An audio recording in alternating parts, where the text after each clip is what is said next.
Welcome tonight to this evening's webinar. Thank you so much for joining me today.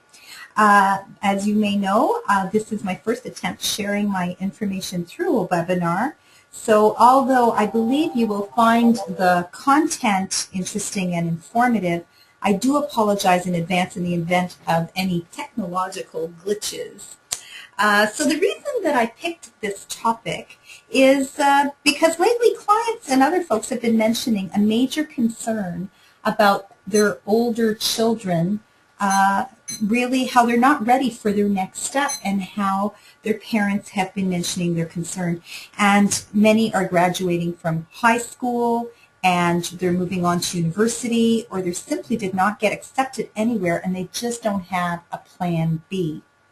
Others have lost their motivation and have become demanding with their parents to the point of having conflicts in the home. So parents have been expressing their fears that maybe they did something wrong in parenting or protecting their children. And so I thought talking about what's really important to prepare our children for the real world would make a great topic. Now, in case you're wondering what makes me an expert in parenting young adults, I believe that I am not as much of an expert of your own children as you are. You know their history and their environments much better than I do, and you must use your own discernment as to what you think is best for them. So what I propose is to offer you some additional information that I hope will demystify the challenges that you may be experiencing. This information doesn't replace professional one-on-one help, and I do want to say that if at the end of this you feel a need to speak up to me one-on-one, that would be my pleasure, and I'll talk more about that as we go along. And in the event that your children are very young, well then welcome to this opportunity to skip all the mistakes that I've made. So let me tell you a little bit about me. My name, of course, is Monique Casey, and I'm a parent, I'm a wife, I'm a daughter, and I'm a sister. And I have a 27-year-old daughter who was diagnosed at a young age with ADD and also a form of dyslexia in elementary school. And as a single mom without much money, I learned to navigate the school systems and the medical systems to get my daughter the help that she needed. And as a teenager, she was quite the drama queen, and she didn't take well to sharing me with my second husband and his two small children. And there are just no books that gave the blueprint to raising this very willful child. She had a notion that she was superior to her siblings and also to us parents, but we made it through. And so I draw from my personal experiences when I'm helping other people with their difficult teens and their young adults. I've also spent the last 9 years as one of my mother's caregivers. She suffers from a severe mental illness and she has lots of health problems. I've also worked in home care for a little while, so I actually understand the challenges of being part of the sandwich generation. So what I've learned from my family of origin, was how to deal with alcohol abuse, suicide interventions, learning disabilities, divorced and blended families, mental illnesses, and when I divorced, I actually went bankrupt, so I certainly understand when people are going through that. So as you can see, in my personal life, I draw from some experiences. And professionally, I added a few initials to my name. So FLE actually stands for Family Life Educator, and the bachelor's that I got is actually a Human Systems Interventions and Specialization in Human Relations, which is just basically a fancy way for saying that I studied relationships and also on conflicts. So as a crisis interventionist, I worked in women's shelters, youth protection, suicide prevention, mental illness support, and grief support.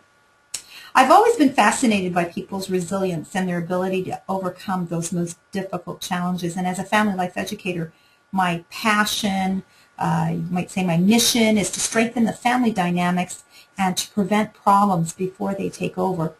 I've been leading groups using a psychoeducation approach for almost 30 years now, and I even used to speak to 12-step groups about codependency a lifetime ago. And before I raised my daughter, I thought I knew everything about parenting, and now I realize that I'm just a dummy who reads a few more books and recovered from a few more bruises. And so now I offer what I know and what I've learned in the hopes of decreasing your own personal bumps in the road. I'm also the CPC, stands for Certified Professional Life Coach, and the other hat that I wear is that I'm a professional speaker. I will be covering the 3 steps we need to be covering before they do leave home. I do want to say, though, that steps is kind of a misnomer. I should have actually called it 3 processes, because none of these things happen in a short space of time.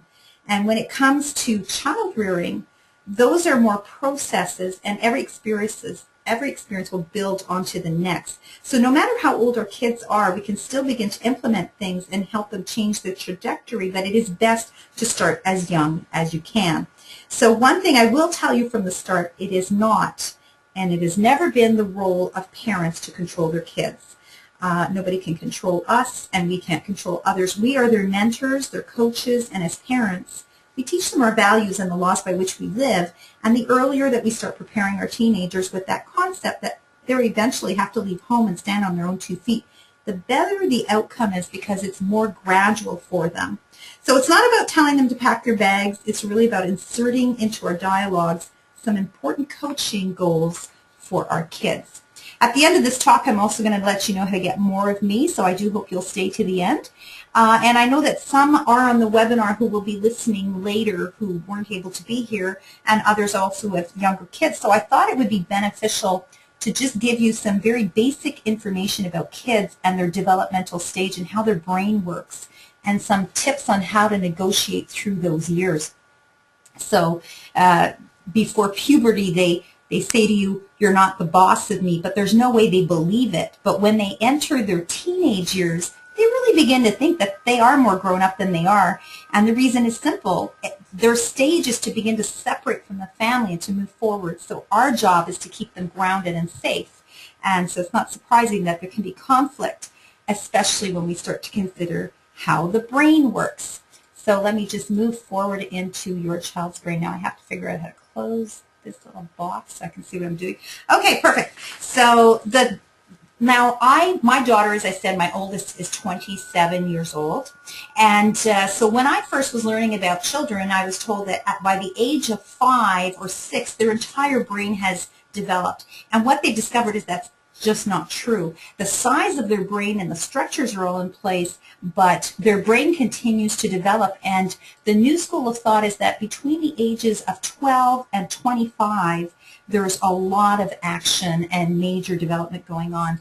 In fact, their brain is constantly rewiring, and different parts of their brain is performing different functions. So while the brain is rewiring itself and it gets hooked up, kids can act like they're offline. You might imagine when your computer in the morning is updating some kind of system that your computer, you can't access your email, suddenly you can't open Word, and nothing's just working. Well, it's kind of like that with our kids' brain when they're young.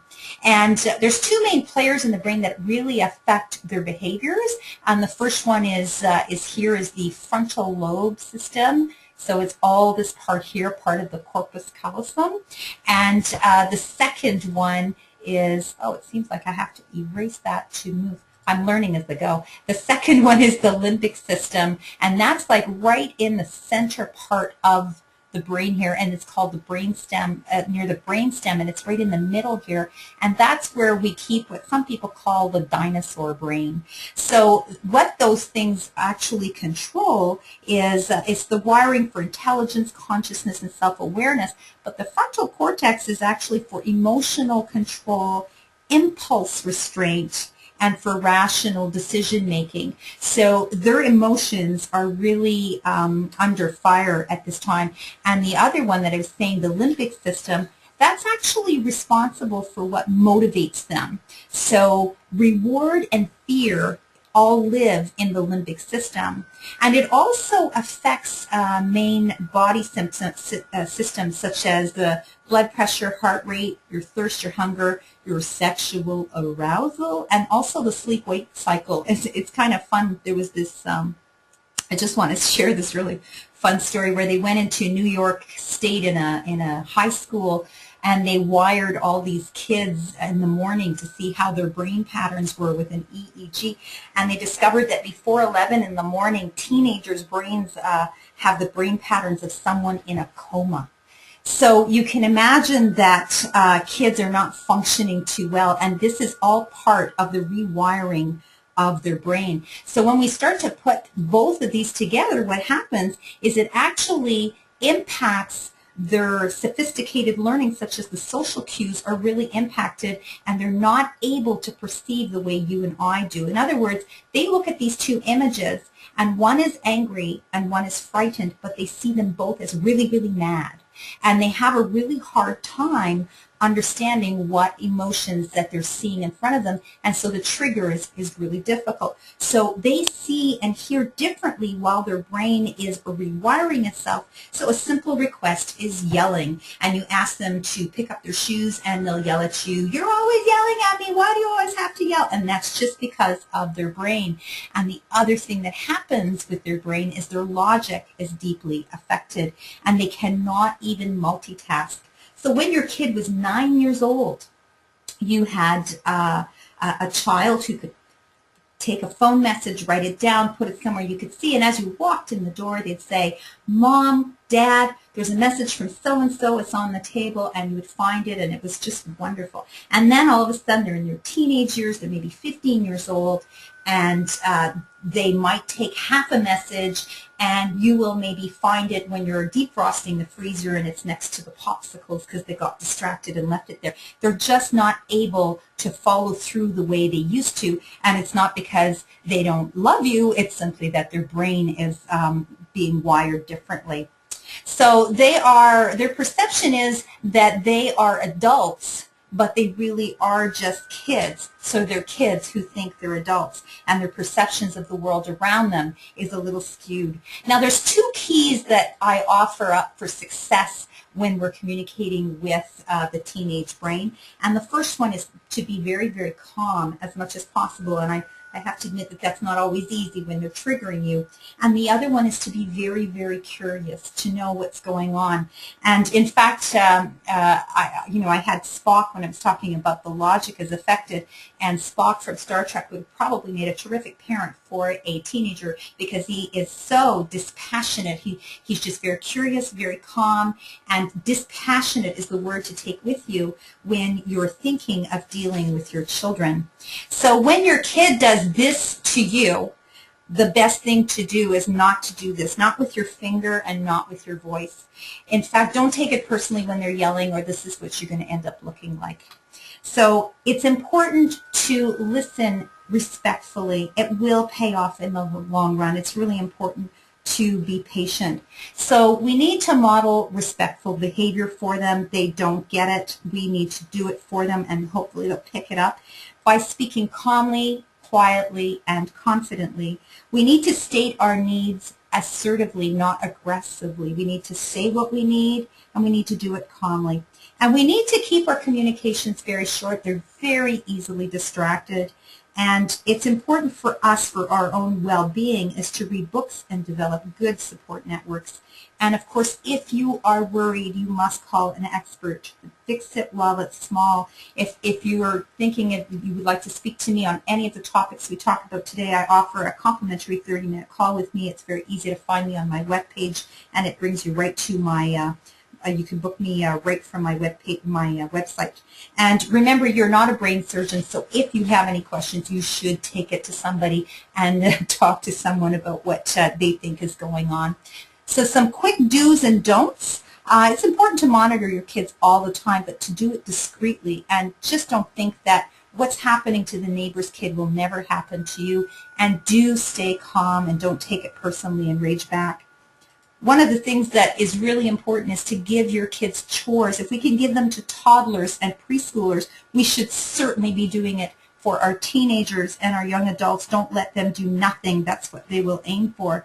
And give them choices, though. Let them, don't just mandate the task without discussing it with them. And it's important also when it comes to school, be dispassionate but monitor their school performance, which means don't get all hyped up about it. Don't become uninvolved, but be involved without without judging them. And also, please agree with them. The school is boring. Don't argue with that because they won't believe you. Now, the do's and don'ts, if they're getting into stuff you would rather they didn't, it's really important that you lovingly ask that she stays home. And do not throw your kid out or dare her to leave. And when there is high-risk behavior, get help immediately. This is not just a phase. And even if you think it's not a big deal what they're crying about, they're hurting. Try not to use anger or sarcasm. It just wounds them. And remember, he is still a little boy, and he thinks he has an adult brain. So the last do or don't I'll share with you is learn to laugh about your kids with someone else, but don't ever let them know you're laughing at them because they can't handle that. Okay, so we're just going to move on here. I just wanted to share a little story. Someone that came to see me about 3.5, 4 years ago, I think, and they were in their late 70s, and their daughter was in her early 40s, and she was living at home. She did have mental illness, but she was very high functioning, and she had worked she worked very well, but had gotten sick and returned home. And they didn't want to stress her. And she played that card every time they started making demands. They really wanted her to move out of the house. And guilt is a favorite tool of children. And she will, they'll say, I've never asked to be born. They'll say stuff like that. But if your child suffers from a serious mental illness, or if they're using substance, although the information I'm going to share here will still be useful, I do want you to take advantage of speaking to me afterwards, and I'll redirect you to other resources. And don't assume that any of this is a phase, as John and Diane did.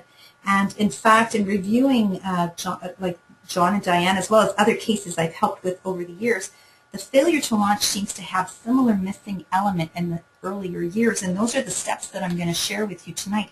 And the first thing I'd like to share with you is that we need to help our children develop the ability to dream, and in a way that means to look beyond themselves. We think that we're loving them when we spoil them and we do everything for them and we keep them happy, but that usually doesn't work for them as much as we think. And we want to empower them to have vision and dreams into their adulthood. And here are some of the elements that will nourish that ability. The first dream factor is the sense of belonging.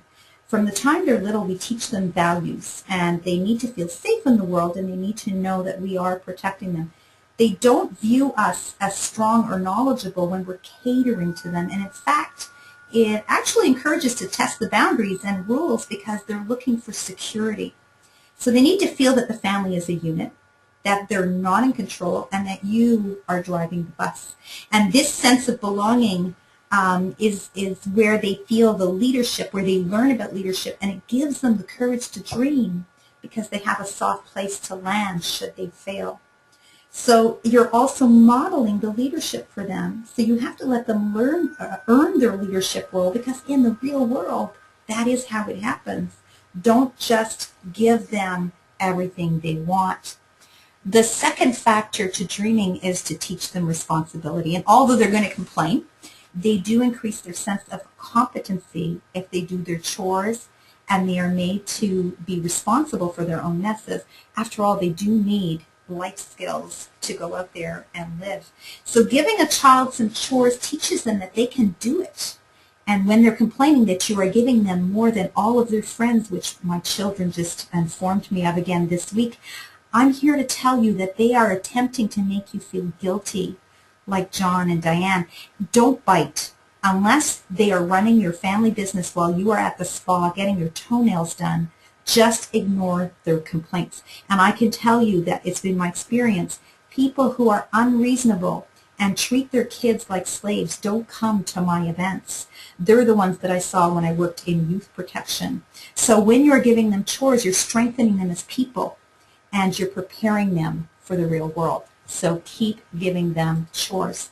And the third dream factor is to play with your kids. Spend family time. If you're religious, find a worship center that offers supervised group activities. Listen to their experiences there. Help them stretch their friendship muscles and learn to play and to adapt. Encourage team sports if they show an interest without overscheduling them, and this is really important. If they're overscheduled, they don't dream anymore, they just get anxious. Remember, this should be fun, it should be engaging them. It's not about teaching them competition, but rather fair play and teamwork. So support them, go to their games, watch them, play with them, practice with them. So all of these factors, these 3 dream factors, teaching values and a sense of family belonging for a sense of confidence, and chores and responsibility to enhance their sense of competency, and play will help them explore and develop interpersonal skills. All of these expand their ability to dream and stretch where they're going. So we do need to help our kids dream, and that is done through play and through chores. So where are we? Next, okay, the next step is communication. Communication is probably the most important skill.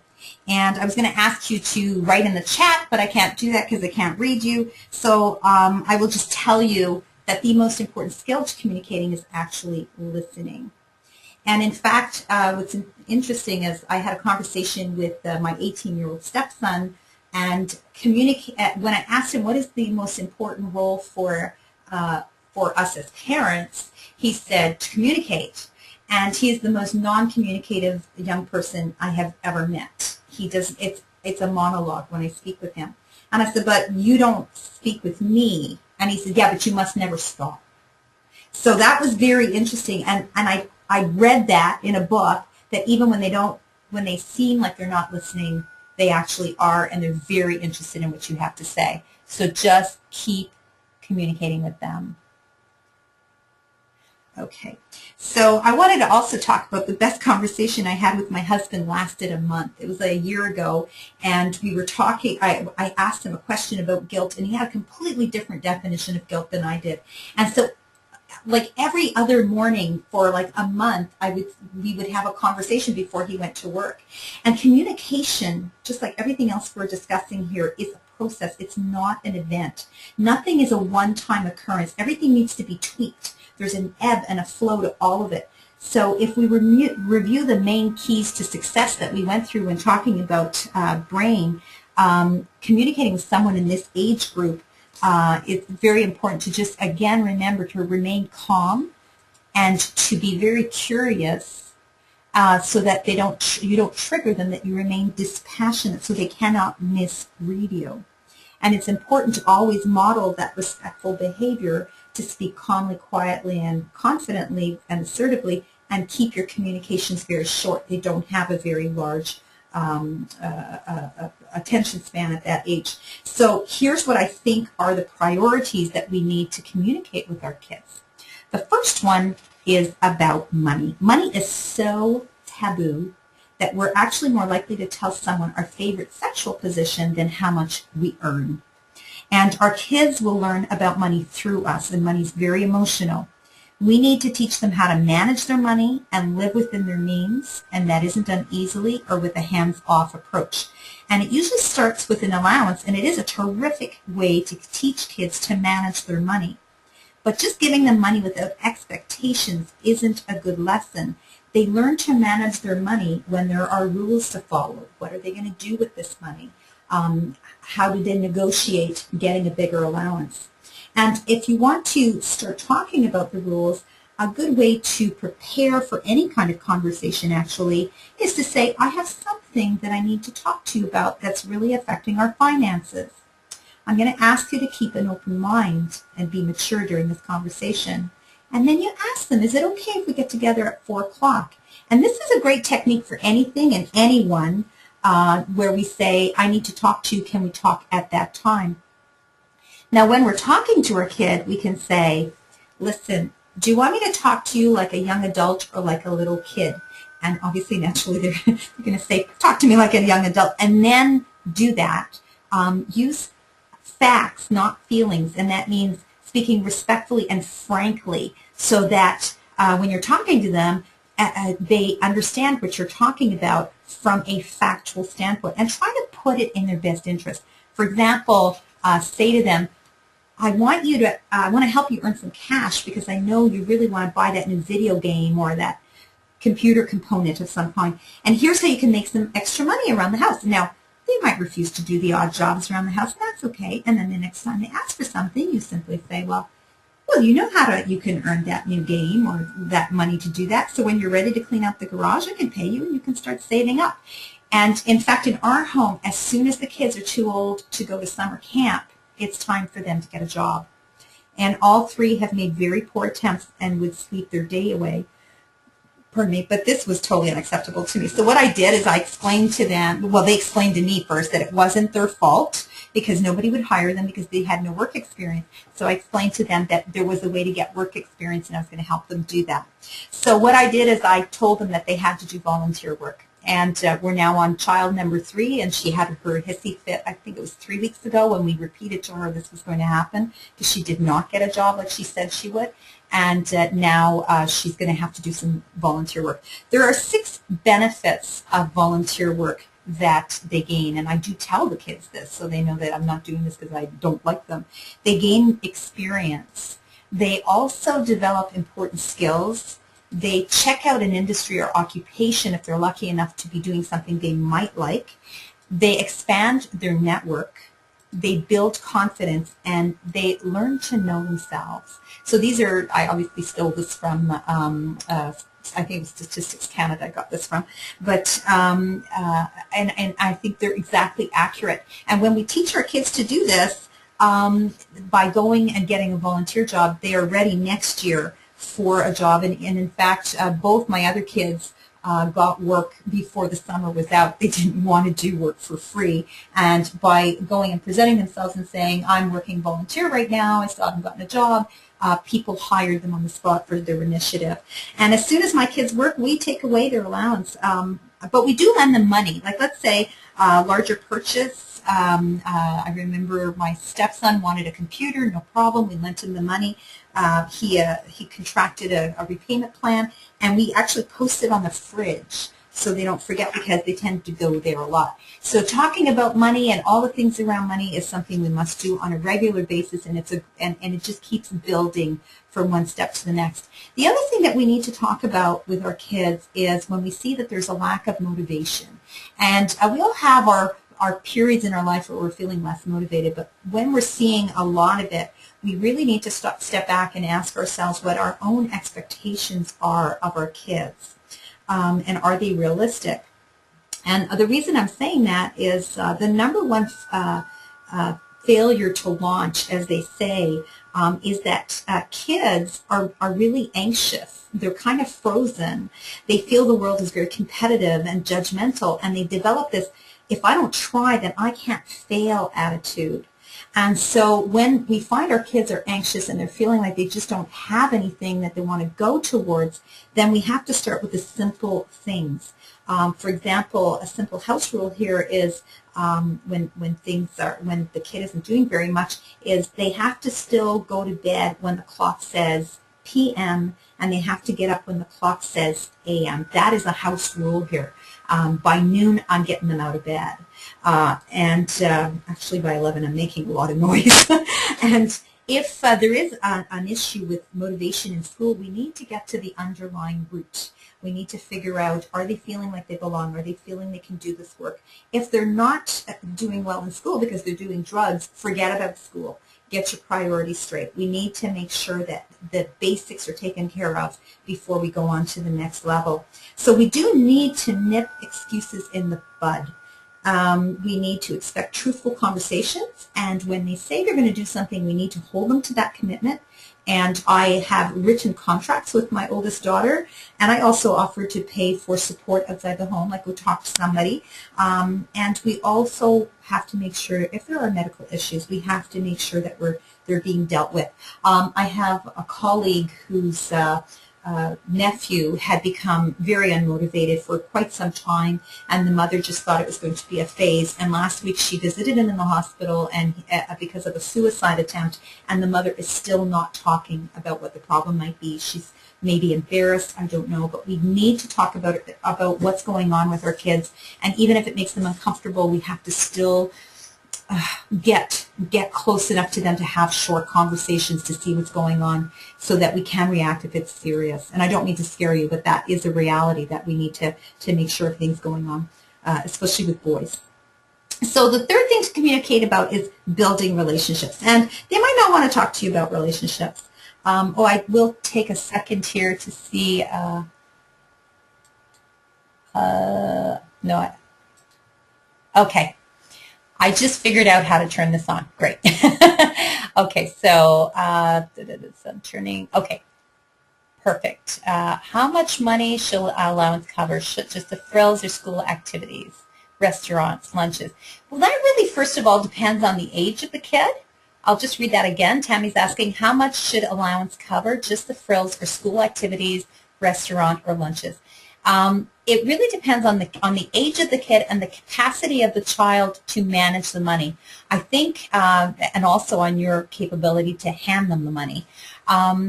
When we're talking about a kid who, I remember this one kid that the mother could give him an allowance for the whole year. And he managed his money for the whole year. And the other one, she could only give him 1 week at a time. So the capacity of the child is a big issue. And you start with baby steps and you ask them what they want. And I got a question from Nadia. Should allowance not be separate from the issue of helping out in the home? See, and that is, if you talk to Barbara Colarasso, she feels that children should just have an allowance just for being.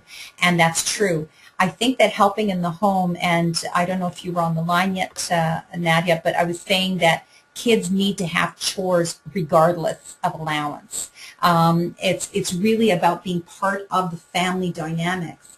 I don't think allowance should be just for doing chores. I don't give allowance for chores. I give allowance for like learning to manage money and teaching them. Like as soon as they're older and they say, I want to buy shoes, I give them enough money for shoes, not for the shoes they want, but for shoes that I think are reasonable. If they want more than that, then they're going to have to take the money from the shirt they also wanted to buy. So they learn to manage their money. If they want to go get a job, then they can do more. Right, I agree. We all need to help out to do things as a family. Exactly.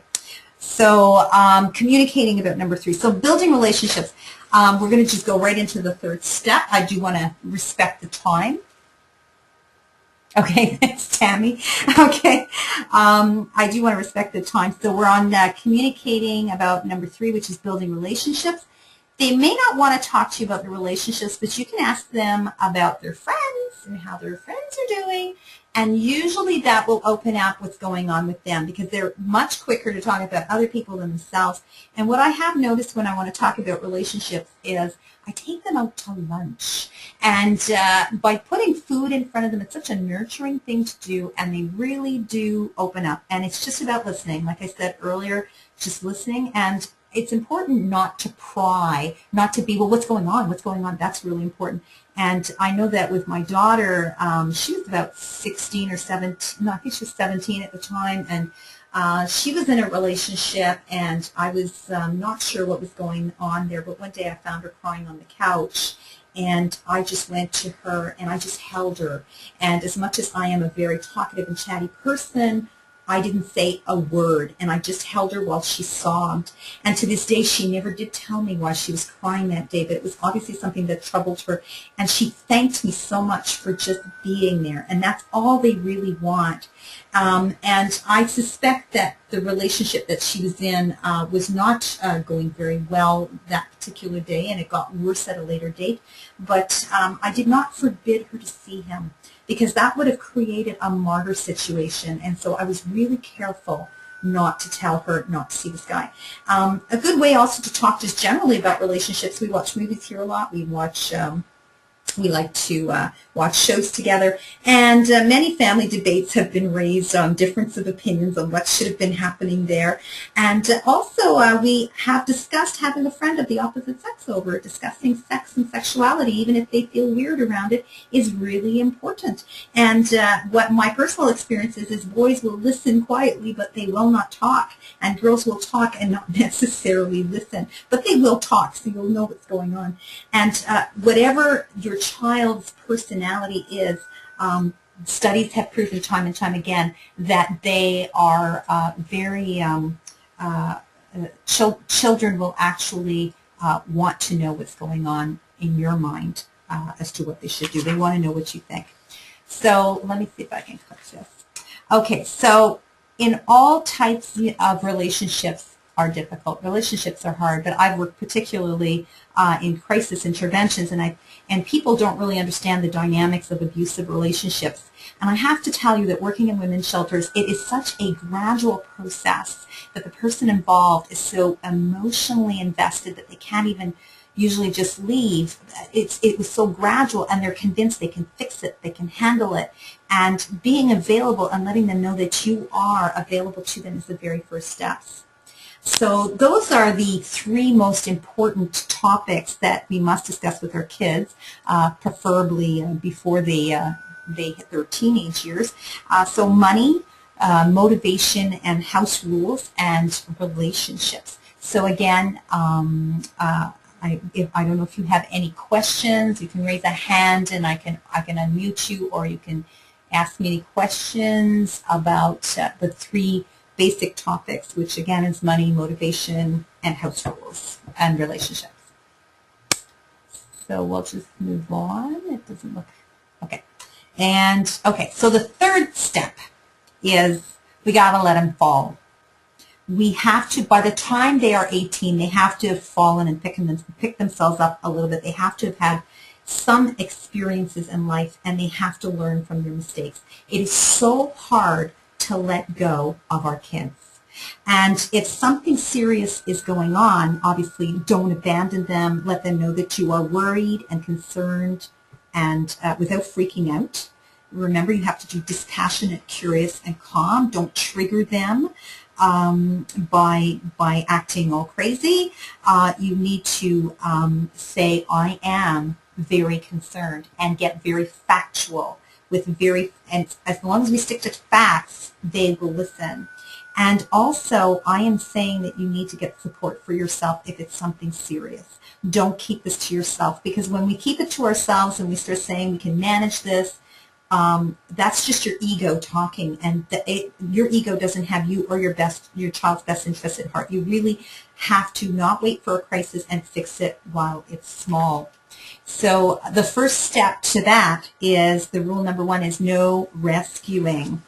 So if this is a one-time thing and they didn't need more and you've saved them, great, that's beautiful. But if they keep repeating the same behavior, then we need to start asking some questions. First of all, why do you need to rescue them? And how will they own their own problem if you're always doing that for them? And what happens when you're not there anymore? Because chances are they will outlive you. We need to give our kids an opportunity to learn that natural consequences have more impact than anything we can say. So we need to let them go. We need to let them fall and have their boo-boos, experience failure. And when they do fall, we need to be there to emotionally support them. Now, I do have a caveat here. If they are sick, they have a mental illness, or they're abusing substance, that is not the same thing. We need to get very involved at all times. And this was really hard for me with my daughter when she was dating that young man. His name is Chris.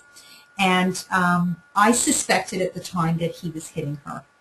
And eventually I did have a conversation with her, and I asked her, because she came to me when it was time to break up the relationship. And I asked her, well, what did I do right? Because I wanted to know that I did something right. And this is what she said I did right. She said, Mom, you let me fall on my face.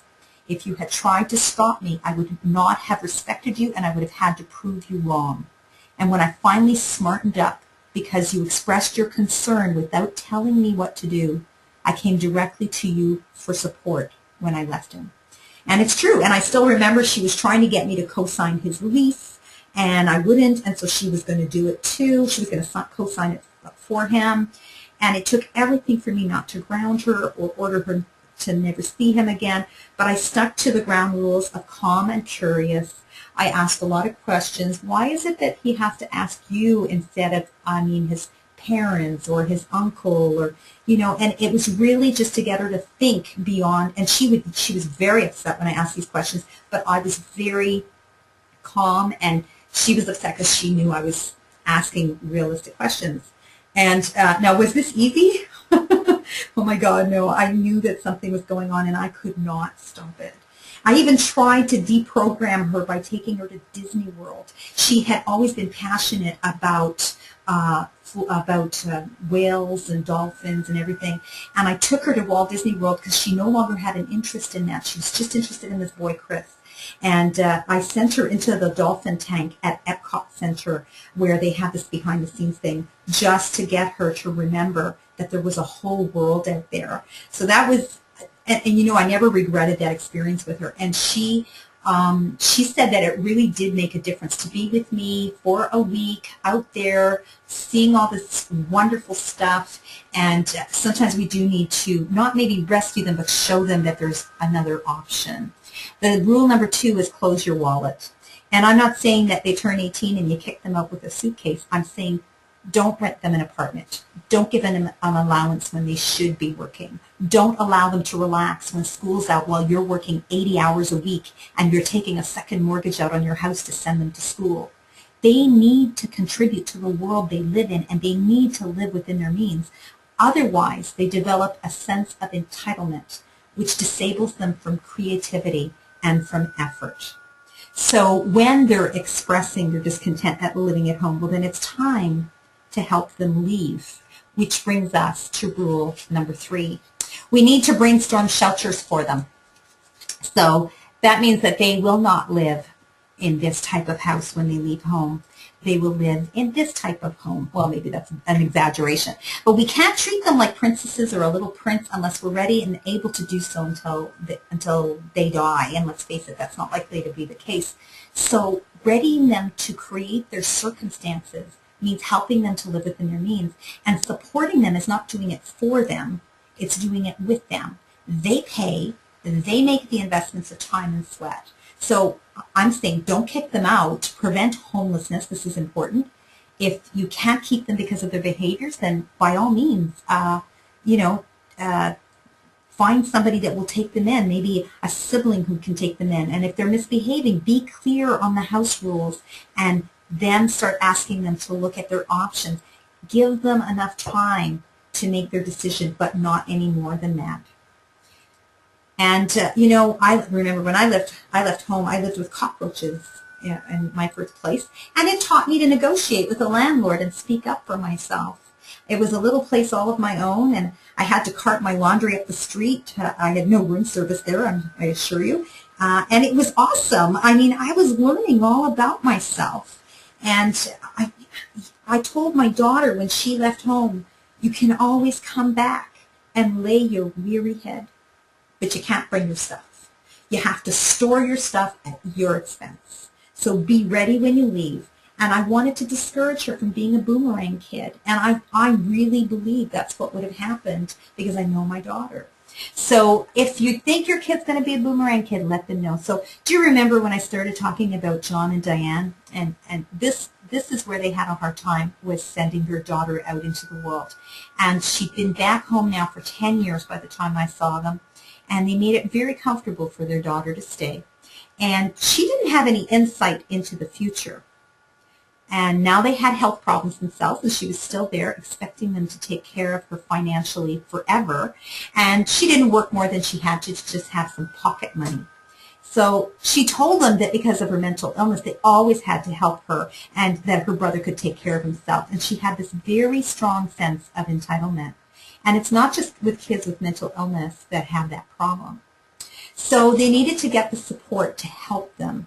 So they got me, and I taught them how to speak to their daughter's doctors. And then they started asking for rent. And then the doctors also insisted, because they were in on it. And they gave her a timeline they could live with to move out. And they accompanied her to the social worker. They made the appointment and went with her. And they gave her more chores to do at home.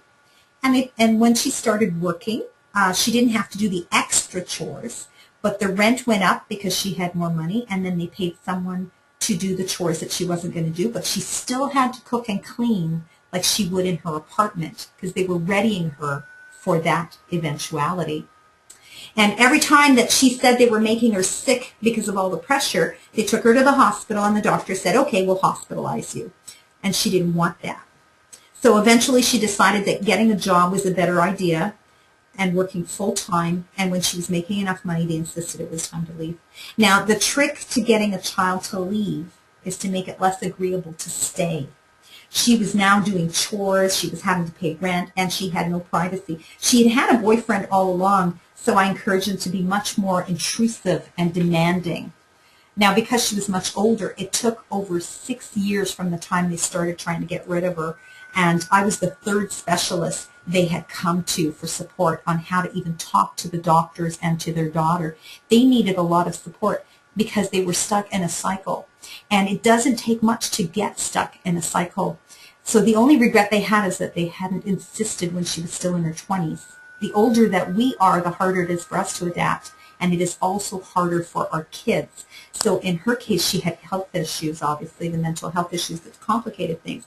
Now, obviously, this is an extreme case. And if you have a drug abuser or someone stealing from you or someone with a mental illness, this is not something you should be attempting to do without support. So call on your family, call on your friends, go to professionals, and the outcomes are much, much better. So the 3 rules of letting go are no rescuing, closing our wallets, and pushing them out of the nest by increasing adult requirements like paying rent and doing chores. So this is actually the last of the 3 steps, and I just wanted to know if anybody had any questions on what we've just covered. And I don't see any questions. Oh, I see one person has stepped away from their desk. Okay, so I hope that this was of value, and I wanted to also let you know that I do, there's 3 ways of working with me. One of them is confidential one-on-one coaching, and the other one is I do professional speaker and training. So if you know of any organizations that would like me to come and speak, you can make an introduction, and it would be my pleasure to go and speak to them. And the third one is I have a blog and a vlog and events like this that I'm planning to do, and you're always welcome to come, and those, of course, are free. And so there's always stuff that will be happening like that. So this was my first webinar, so I'm really excited. And also, I do want to say what the next week we'll be doing. I'll be sharing some information. I'll be doing another webinar, and it's going to be about setting boundaries and reducing the sense of entitlement that freezes our young people into bad, unhealthy patterns. So the next step now is going to be pretty easy, because since you've already registered for this, I'm automatically going to be sending you an invite, and you can come dressed as you want for that particular event. And I do encourage you to share that information with other people. Now, the webinar is next week, is on Wednesday as opposed to Tuesday, because here in Quebec we have Saint Jean-Baptiste, which is a big celebration, so there's a lot of fun stuff going on. And oh, I see some people are signing off, and that this is, it was just such a pleasure to have you come here. I just want to thank you for being proactive and congratulate you on that, and caring so much about your kids and one person's grandchildren. The more information we get, the better prepared we are to manage what they might throw our way. So I do thank you for being here tonight and taking the time to listen. And I will be sending everyone a copy of this webinar as soon as I figure out how to download it and send you the link. If you have any questions, it's very easy, as I said earlier on, to go onto my website. Right on my homepage at the very top, it says complimentary 30-minute session, and it brings you right to my agenda, and you can just pick a time that works for you. And if those times don't work, get in touch with me by email. We'll figure something else out. And until we do speak either next week or live over the phone, I wish you a very peaceful family and a productive life. And thank you again very much for joining me tonight. Good night, everyone.